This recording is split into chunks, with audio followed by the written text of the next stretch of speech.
उनके साथ वो लकड़ियों वाले, वो पत्थरों वाले, वो मिट्टी के बनाए हुए, वो सीमेंट से जोड़े हुए पत्थरों के बुत हैं जिनका कोई मददगार नहीं है। आप में से हर एक का मददगार अल्लाह मौजूद है।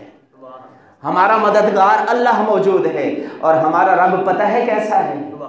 हमारा रब ऐसा है कि अगर हमारी सफ़ों के अंदर मुसलमानों की तादाद कम पड़ने लगे तो अल्लाह आसमान से फरिश्ते उतार देता है। अल्लाह आसमान से हमारी मदद के लिए फरिश्ते उतारने वाला हमारा रब ऐसा है। लिहाजा हमें कोई फिक्र नहीं है, हमें कोई परेशानी नहीं है। यही चीज़ मेरे रब ने इरशाद फरमाई, ला तहिनु वला तहज़नु।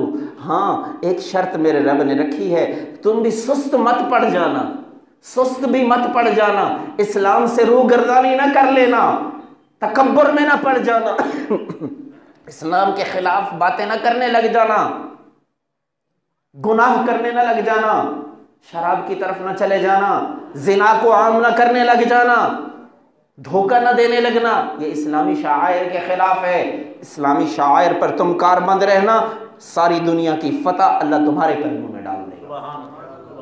ये मेरे रब ने ऐलान, अंतुमुल आलौना इन कुंतुम मुमिनीन, अगर तुम मोमिन हो तो कामयाबी तुम्हारे कदम चूमेगी।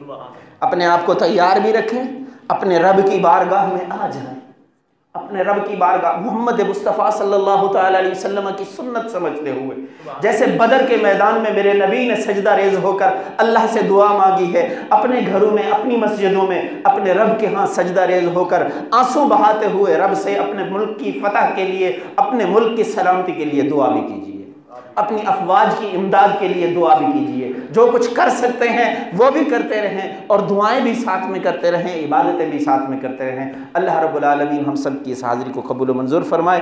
व आखिर दावाना अनिल हम्दुलिल्लाहि रब्बिल आलमीन।